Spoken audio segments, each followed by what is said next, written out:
Kookaburra sits in the old gum tree.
Have a great day. Thank you.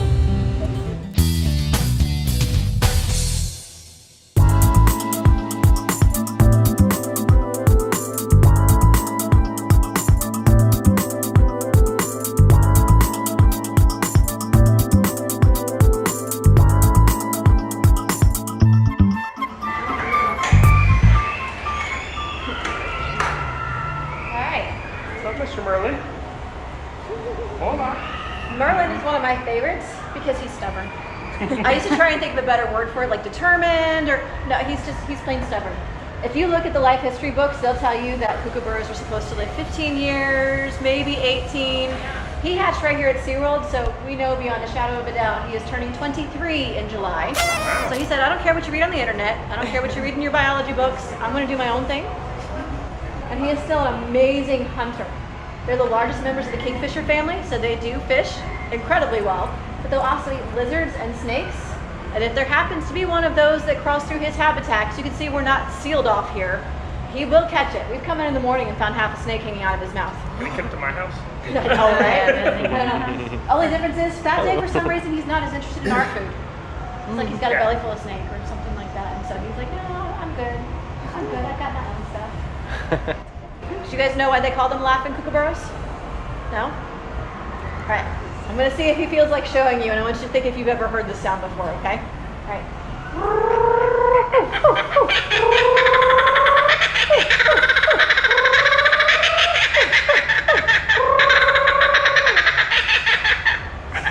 I know, that was a good job. All right, have you guys ever heard that sound before? Yeah? How about every jungle movie you've ever seen? Yeah. Tarzan, George of the Jungle, Jumanji. The funny thing about that is all those take place in Africa, right? Because it's jungle. These guys are from Australia.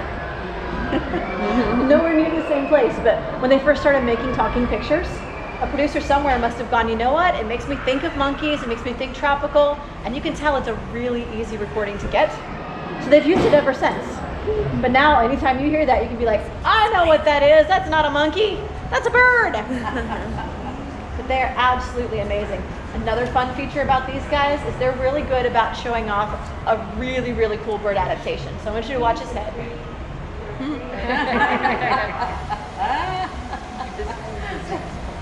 See how he's able to focus and just hold it perfectly still? That's really helpful if you think about it, because again, he's a hunter. If he sees a lizard over there that he wants and he's sitting on a branch on a day like today, you feel how that wind is blowing? It's going to blow that branch in the wind. And if he loses sight of that, he has literally lost his lunch. So they have the ability to focus and stabilize their head and never lose sight of that food. It's absolutely, it's a gyroscope, basically. Yeah. You are an amazing boy. Yes, you are. Now you can tell that he is a pretty boy because of the blue patches on his wings. If he was an immature male or a female, they would be white. We actually have another younger male, Harley, who is usually on the other side. He's sitting out in the sun run right now enjoying some sunshine.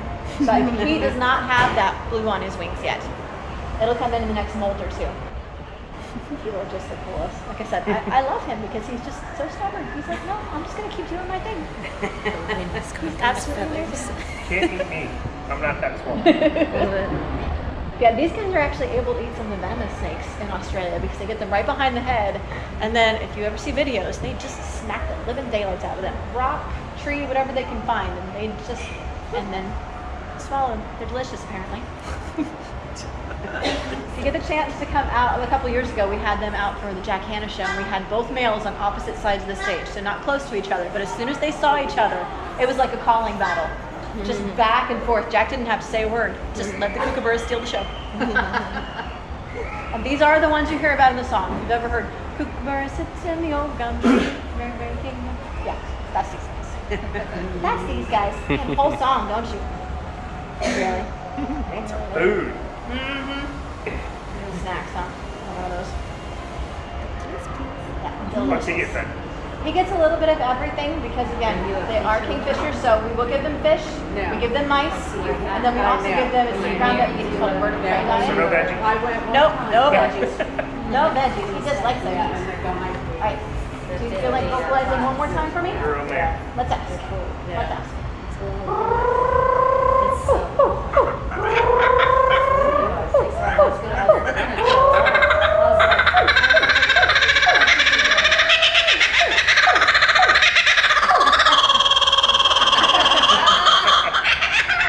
All right, that was a very good job.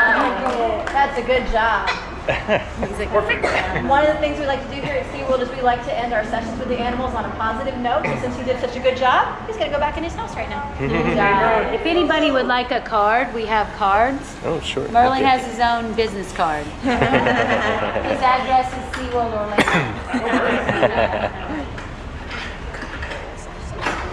Just like one.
It's a real stuffed slide.